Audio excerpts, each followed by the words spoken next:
Okay, welcome back to the final session of Scrutiny, 24, 25, yep, 24, 25, and 25, 26, testing, testing. Okay, welcome back everyone to the final part of Scrutiny. And what we have here is a compilation of the recommendations that have been suggested over the last 2 days as a result of scrutinising budgets of different council departments. So the first one, and they're in no particular order, it states that the Section 151 officer undertakes a comprehensive review of the working balance threshold using CIPFA best practice guidance and comparisons against the council's statistical neighbours to determine if 5% remains appropriate given current risks. Happy with that? Okay. Great. Number 2, subject to the advice of the Section 151 officer, Cabinet prepares a detailed plan to rebuild the reserves within 2 years to provide an adequate buffer against financial risks, whilst implementing a clear strategy to reduce the Council's reliance upon use of one-off resources and reserves. The thing is with that, I think sometimes you do have to pull on reserves if you've got a one-off cost, because there could be an upfront cost which might be reimbursed or to kick something off. I don't think the recommendation But- prevents it. Okay. It suggests a reduction of the reliance. And it states detailed plan to rebuild the reserves within 2 years. Are we suggesting to rebuild the reserves to what? If the 5% buffer is determined appropriate, to rebuild it to 5%? Yeah, through you, Chair. So I think the recommendation is subject to the advice of the Section 151 officer based on that first recommendation. Yeah. So it may well not be 5%. Yeah. It may be a different. So do we need to put in if 5%?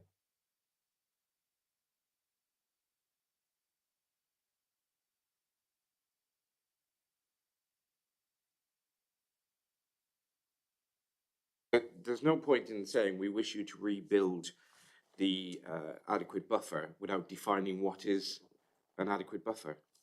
I think it's so recommendation 1 is asking the 151 officer to undertake that review. Yes. Subject to that review, Cabinet should rebuild the reserves To the agreed level? to the on the advice of the 151. Yeah, so if he does the review, comes up, it might be a 5% number. It might be 4. It might be 4. Might be 6. To the agreed appropriate level. Yeah. Okay. We just need to clarify what we're asking them to build it up to. We may not be able to, but that's our recommendation. To the appropriate level. We'll add that in.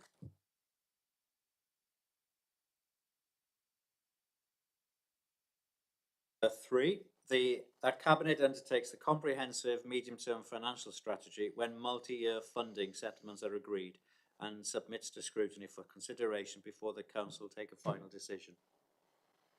So this will give the Council some assurance of the income that's coming in the next 3 years. Can I just ask, will there be, if population changes, factors change, is there a variance in that? Because, for example, when schools had 2 or 3 year financial settlements, if your numbers changed during that time, that there would have been an adjustment in year. Would that apply to local authorities? If there was growth or reduction in certain populations, or will it be? Yeah, the settlement's That's what you based get, in a formula. So, Okay. if you've got a wider population, the formula will change, or the variables in that Yeah. formula change. Yeah. Back in the day, which was a long time ago, when we used to get 3-year settlement figures, there was always variance moved accordingly. So, yeah, I agree.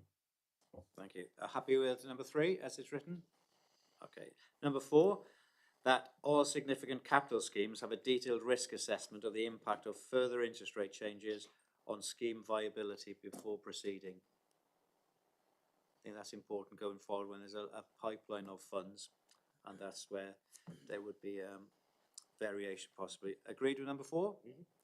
That number 5, that Cabinet consider a council tax discount scheme for service personnel who are deployed for more than 6 months, in a similar fashion to single persons discount. Happy? Thank you, agreed. Number 6, that quarterly updates are provided to the relevant scrutiny committee on delivery plan savings within homelessness services, where £0.724 million additional funding has been required. And through you, Chair, I think through you, Chair, we know that the relevant scrutiny committee is the Housing and Community Services, so we'll just put it straight to there rather than the relevant. Can I ask a question on that one? Does it imply, I understand why there were 0.724 million, that phrase, why it's there, but are we looking beyond this 1 year, or is this specific to this budget and that one amount of money? Because we have the settlement for 1 year, really, the recommendations that you're making today are just subject to this year. And if we're likely to receive multi-year funding settlements, it's likely to be a different kind of set of recommendations next year, isn't it? So I think, yeah, just for this year. Can I ask, is quarterly, is there appropriate shift in data over quarters, or is it half yearly? For those of you on that committee, I'm not totally clear of how the data is presented. Well, the committee doesn't meet every month, does it? Okay.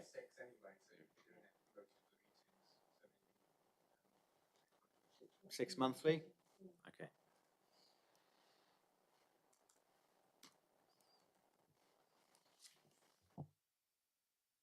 Are you agreed with 6? Okay. Number 7, that planned work to bring together asset management plans is considered at a future meeting of the Scrutiny Management Board, and that an asset register is provided for this purpose. Agreed. I'm not meaning to be picky, but we were asked in that session for an asset management plan. And this is worded because there are a number of asset management plans across the council. So you couldn't have one, or should we go for what was part of the recommendation in that part of the scrutiny meeting? I think questions at our board meetings in the recent past have said that, well, what asset register is there? What they described this week, from what I recall, is that there are various asset plans for different departments to suit the work that they undertake there, but they haven't been presented to elected members for a while. And I think 2016 was a figure that was mentioned when one was compiled.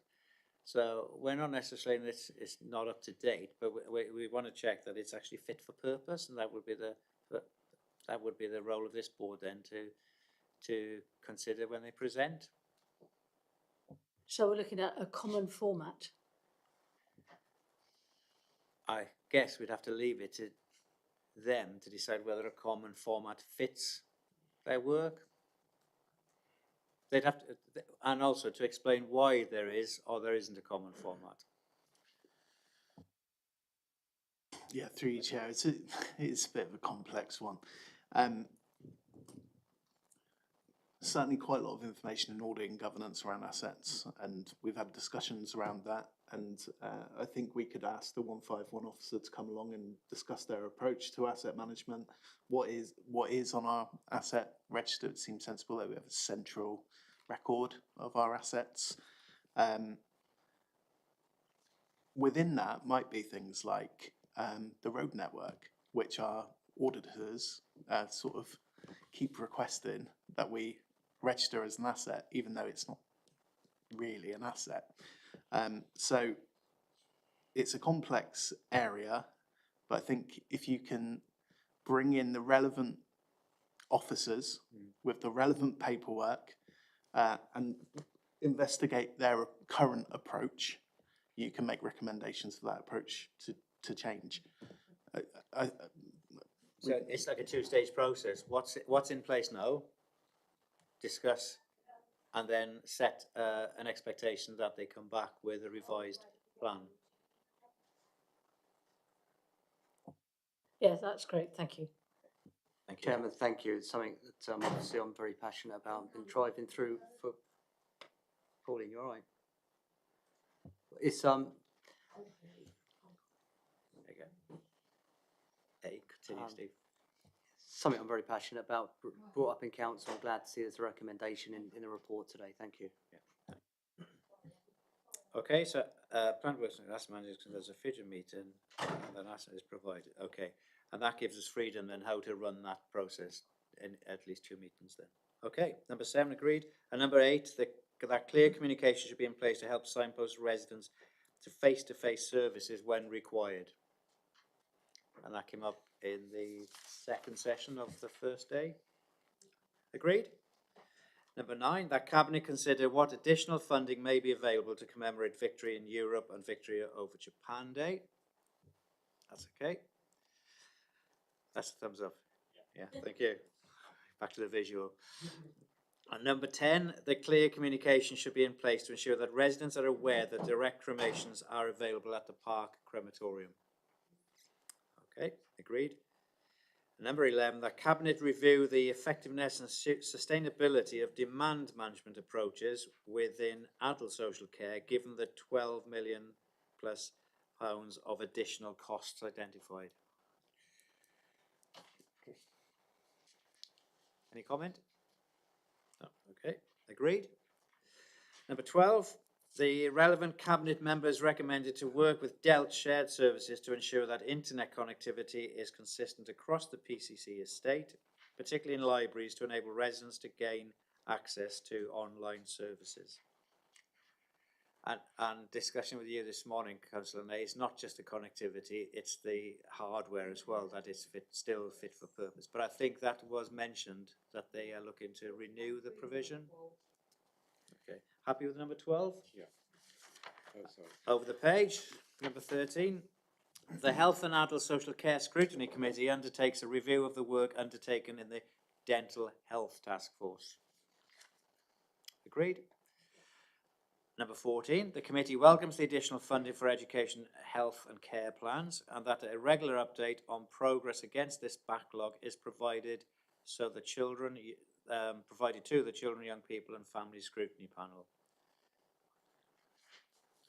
Should that be for the committee welcomes the additional funding to process education, health and care plans? Sorry, Kat?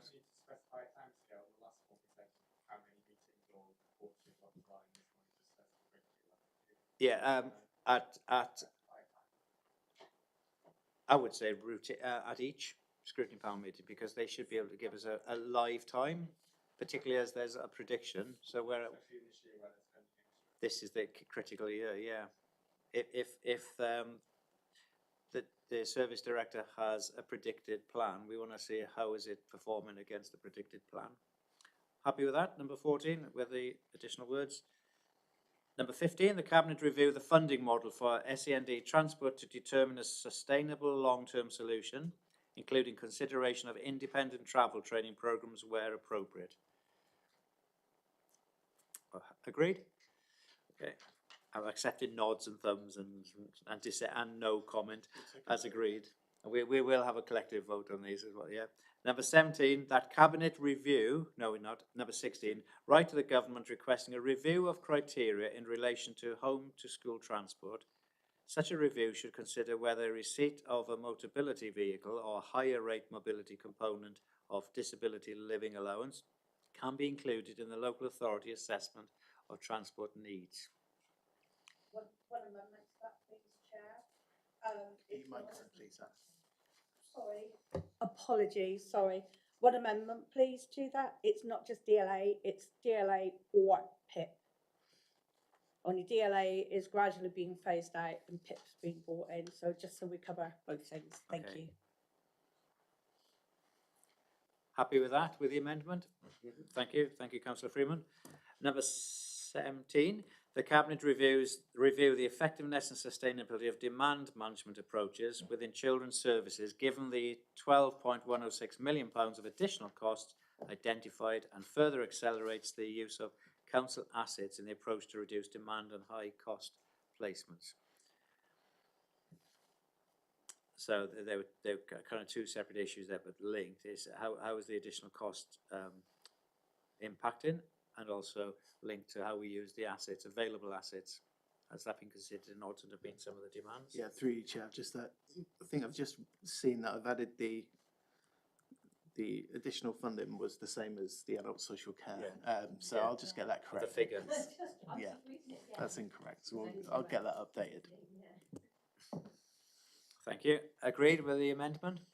Thank you. And number 18, that the Cabinet Member for Education, Skills and Apprenticeships establishes a robust monitoring framework to oversee the SEND capital programme, ensuring clear accountability for project milestones and progress. This should form regular reports to the Children, Young People and Family Scrutiny Committee. Happy?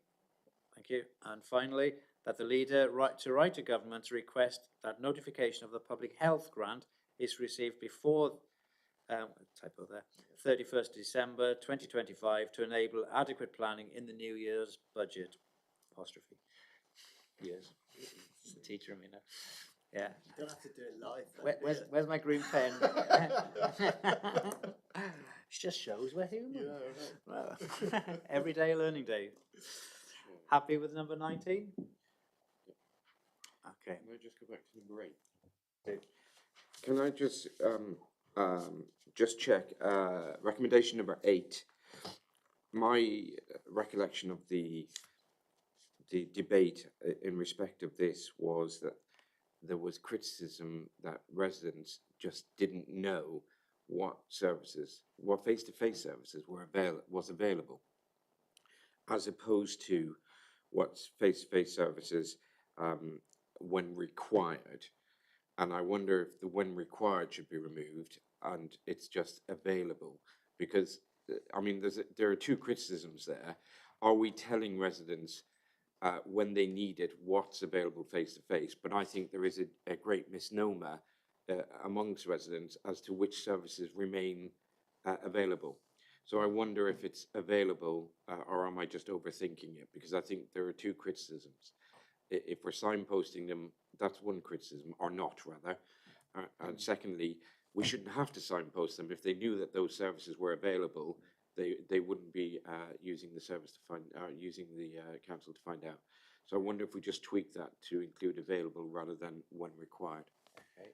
Can I pick up also, it doesn't specify where it's available, so if we put it on our website, that's no use to people who don't have digital access. Right. So perhaps, and explore where best to publish that for residents.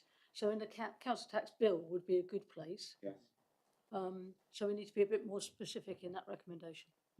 So through you, Chair, I think as Councillor Blight says, that even more so, because there is a certain proportion of our residents who are disenfranchised, digitally disenfranchised. So services available, so the council tax, for example, or posters, or whatever. Yeah, in the libraries. Yeah, absolutely.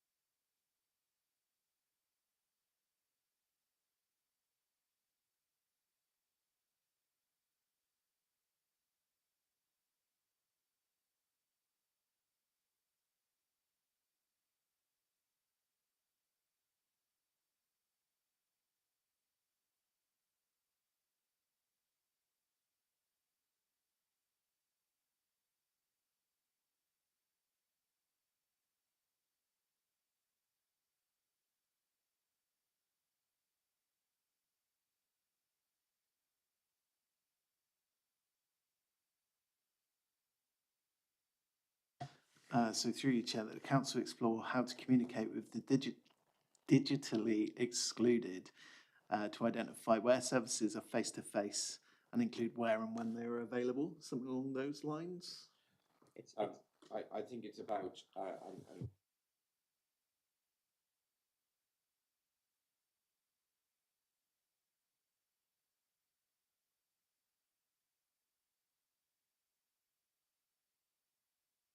sorry. How is that delivered to those very people we acknowledge are disenfranchised or are not digitally enabled? Yeah, it's not just digitally enabled either. It's those people who would actually understand better if they had a face-to-face meeting with some people, perhaps. Because some people, they might have a literacy problem, might not be able to access literature, but if they can share a situation with a person, they could actually understand. So through you, Chair, it's slightly expanded from where we were earlier. I think, important to get it right. yeah, absolutely. I understand the thrust, so I'm more than happy to come up with the form of words, circulate separately, but I think in terms of the principle, it feels that the committee's agreed. Thank you, Chair. I'm just wondering if, because we've got community builders within, like with all the wards, maybe we could kind of utilise it, I don't know, with something with the community builders, I don't know, but maybe they could, with something with them, I don't know. Yeah, it's good. Cross-cutting all the different using our in the council to maximise the impact.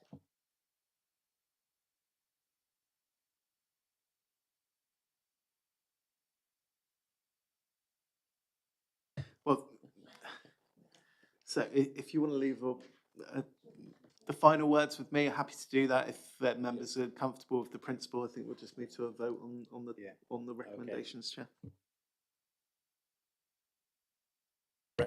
Recommendations 1 to 19 are accepted with a caveat that number 8 is reworded to our satisfaction.